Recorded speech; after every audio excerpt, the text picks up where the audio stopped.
자, 진짜 탄핵은 저는 경제에서 온다고 이야기했잖아요. 못 살겠다. 그 유명한 그게 있어. 구호가 있어요. 선거 때 구호야. 못 살겠다 갈아보자. 뭐 그리고 바보야 문제는 경제야. 이것도 있잖아요. 근데 지금 웃긴 게요. 지수 중에 소비자 동향 지수라는 게 있고요. CSI라고 있고 CSI라는 게 있고 그다음에 또 하나가 있는 게 BSI라고 기업 경기 실사 지수라는 게 있어요. 근데 그 CSI 중에서 이 핵심 현재 생활 형편, 생활 형평 전망, 가계 수입 전망, 소비 지출 전망, 현재 경기 판단, 향후 경기 판단 6개 지수를 합쳐서 CCSI라고 불러요. 소비자 동향 지수 중에 소위 말하면 굉장히 중요한 핵심이죠. 예. 그러니까 정부를 제외하고 소비자들하고 기업들은 경제 전망을 아주 어둡게 본다는 뜻이에요. 근데 정부만 나는 보기엔 추경호 저 가끔씩 나와가지고 윤석열이랑 둘이 나와가지고 언론이나 이런 데 대고 거짓말하는 거 보면 좀 역겹더라고요. 거짓말할 버젓이 합니다. 특히나 지금 나라 살림이 그 실패하는 바람에 국간이 비었는데도 뭐 추가적으로 뭐 이렇게 그 부채 편성 안 한다. 뭐 그리고 부채를 늘리지 않기 위해서 결국에는 다른 곳에 있는 저금을 꺼내다 쓴다. 이런 걸 너무 이렇게 쉽게 이야기하는 걸 보면서 저 사람들은 그러면 다음 정권이나 다음 정부에서는 어떻게 하라고 저런 식으로 하는 건가. 진짜 너무 겁나더라고요. 그러니까 이게 저게 100 밑으로 내려가면 비관적인 거거든요. 지금 다시 저건 억지로 약간 부양한 느낌이 있어요. 지금 100.7, 103점이 이렇게 올라간 거 있잖아요. 정확히 말하면 대부분 다 비관적이에요. 왜 비관적이겠어요? 지금 여론조사도 비슷하게 나오잖아요. 네. 경기가 더 나빠질 것이다가 최소 50에서 60% 이상 나오지 않습니까? 근데 코로나 이후에 이제 좀 응축되어 있던 소비 심리가 이제 풀리기 시작한 거는 2월에 가장 낮았던 이유가 가스 요금 때문이라고 생각이 들거든요. 그래서 그때 이제 가스 폭탄 맞고 나서 소비 심리가 확 움츠러들었다가 날이 따뜻해지면서 이제 조금씩 그 소비 심리가 이제 풀렸다. 그래서 정점을 찍었었는데 지금 확 내려온 게 지금 커뮤니티마다 난리가 나 있는 게 지금 추석 지금 물가 때문 아닙니까? 제수용 사과가 개당 10,000원이에요. 저는 진짜 깜짝 놀랐습니다. 그럼 뭐요? 농촌에서는 그렇게 비싸게 안 팔 거 아닙니까? 그렇죠. 네. 유통 단계의 문제잖아요. 그러면 정부에서 무슨 부처마다 그 유통 단계를 줄이는 아이디어를 내서 실행한다 이런 게 아니라 언론에 대고 나와가지고 경기 괜찮아. 아까 말한 저 헤드라인이 그겁니다. 소비자도 기업도 경제 앞날이 캄캄하다고 하는데 정부만 장밋빛 전망을 내놓는다는 거예요. 실제로는 그렇잖아요. 솔직히 말씀드리면 이재명 대표 구속되냐 안 되냐 상당수 국민들은 관심 없어요.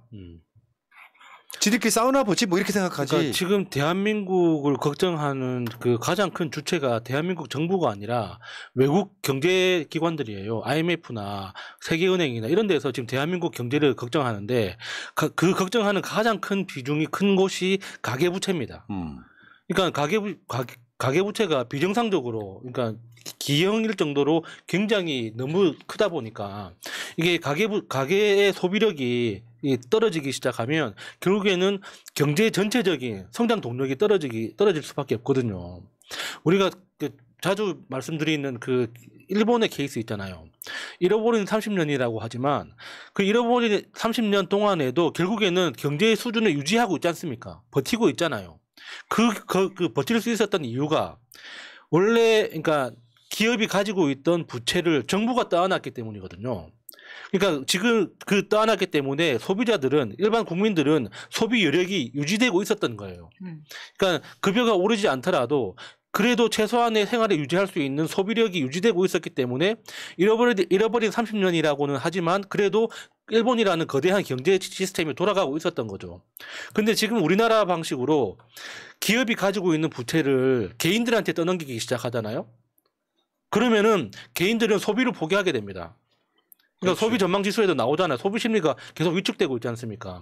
그런 방식으로 계속 소비력 자체가 줄어들기 시작하면 대한민국이라는 전체 경제 시스템 자체가 멈추기 시작하는 거예요. 그러면은 기업도 죽고 정부도 죽는 거죠. 그러니까 지금 IMF나 세계경제은행에서 계속 공고하는 게 뭡니까? 가계부채를 줄이는 방법으로 정부가 부채를 떠안으라는 거예요.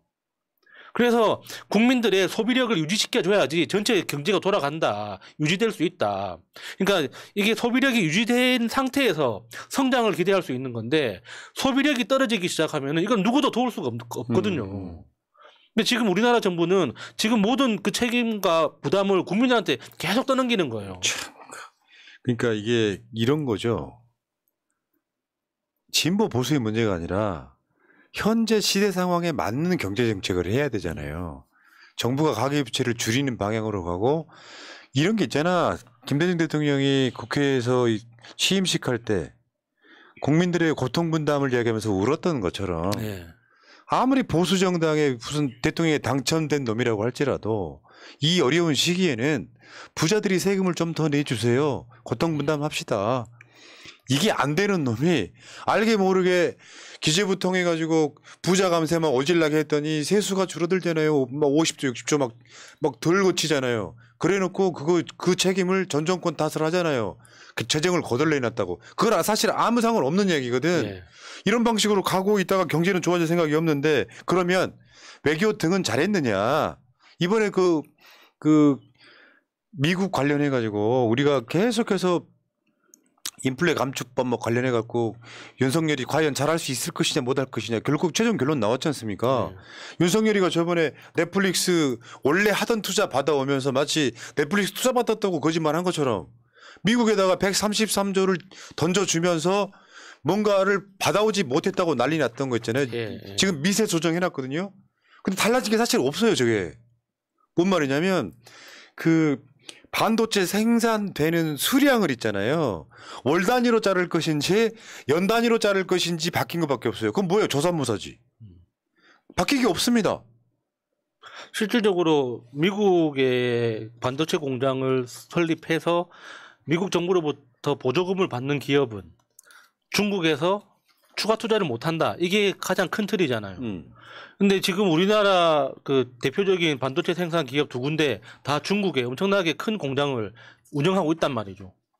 그런데 그게 그러니까 어떤 세대가 계속 그 앞으로 그러니까 발전할수록 기술이 발전할수록 추가 투자를 해서 그러니까 버전도 올려야 되고 생산량도 계속 늘려나가야 되는데 그걸 못하게 지금 발목을 잡아놓은 거란 말이죠. 근데 그거에 대해서 지금 우리가 아무것도 처음에 미국 정부가 발표했던 내용에서 진짜 한치도 앞으로 나가지 못하고 그냥 원론 그대로 지금 확정된 거 아닙니까? 그동안 뭐 외교한다고 바이든 몇 번 만나고 뭐 데이비드 캠프 가서 뭐 악수하고 뭐 밥 먹고 했는데 결과적으로는 아무것도 달라진 게 없는 거예요. 이게 이런 거 있어요. 호기롭게 우리 재협상 할게라고 소리는 쳤지만 막상 미국에 대들 수 있는 용기가 없었던 거예요. 그래서 조금 봐주시면 안 될까요? 진짜 조삼모사잖아. 생산량을요. 월 단위로 한 개 끊고 하는 거나 전체 큰 틀에서 약간 차이가 있기는 해요. 연 단위로 끊는 거나 그 차이를 제외하고 달라진 게 없는데 이게 외교 성과라는 거야. 처음부터 이렇게 만들면 안 되는 거지. 그러니까 우리나라가 외교를 그러니까 너무 미국에 편중된 방식으로 진행을 하다 보니까 사실 협상력 자체가 없는 겁니다. 만약에 이 반도체 문제에서 우리 대한민국의 이익을 조금이라도 더 가지고 오려면 중국을 지렛대로 이용하는 것밖에 없어요. 네. 우리가 중국하고 경제적으로, 문화적으로, 정치적으로 조금 더 가까우려고 하는 스탠스만 보여줘도 미국은 바로 태도를 바꿉니다. 근데 이게 우리 지금 윤석열 정부는 중국은 앞으로 안 놀아 하고 딱 선을 그어놨잖아요. 근데 또 중국 앞에서는 그런 말도 못하면서 앞으로 갈 데가 없는 거예요. 앞으로 어디 기댈 데 없는 놈한테 왜 잘해줍니까? 아니 그렇게 그런 취급을 받도록 본인이 스스로 그런 자리로 걸어 들어가고 있는데 외신이 지금은 거의 동시에 발표되고 있는데도 불구하고 외교 성과를 국민들한테 거짓말을 치고 있는 것 자체가 맞아요. 너무 기분이 나쁘다는 거짓말을 거예요. 치는 거죠. 네. 그러니까 무능한 애들이 공부 못하는 애들이 거짓말로 책 산다고 교과서 참고서 산다고 이 돈 타다가 딴짓하는 거랑 똑같은 맥락이에요. 애들 지금 하는 거 보면은 부자 감세해주고 문재인 정부가 국간을 텅텅 비워놨다 같은 말도 그 자체가 거짓말이거든요. 네. 이 찍들이 이해 못해요. 수준이 떨어지니까요. 지금 얘가 하는 게 그런 거. 국력이라는 게 이런 거잖아요. 봐봐봐. 쉽게 말해봐. 눈 감아봐. 이 찍누들.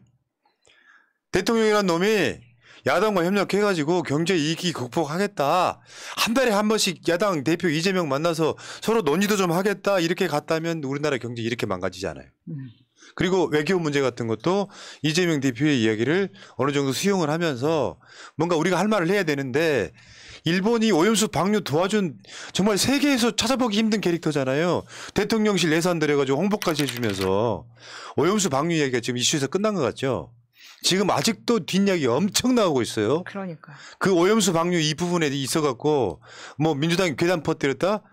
또다시 이거 이슈로 부상할 날 금방 와요. 하도 이슈가 많으니까 이재명 대표 구속시킨 해 만에 이런 이슈 단식 이슈가 있다 보니까 묻힌 거지. 이재명 대표 단식 초반에 뭐였는데요? 오염수 방류 규탄이었잖아요. 예. 이렇게 간단 말이야. 어쨌든 이런 무능한 자가 대통령에 있는 만큼 요즘에 유행하는 말이 있어요. 윤석열이 대통령에 있는 만큼 손해다. 없는 만큼 이익이다. 빨리 정리를 해야 될 텐데요. 탄핵시켜야 됩니다. 오늘 송영길 대표한테도 물어보니까 총선 전 이후에요 그랬더니 그건 상황을 봐야죠. 탄핵을 기정사실화 시키시더라고. 그게 상식이야 상식. 자 여기까지 하겠습니다.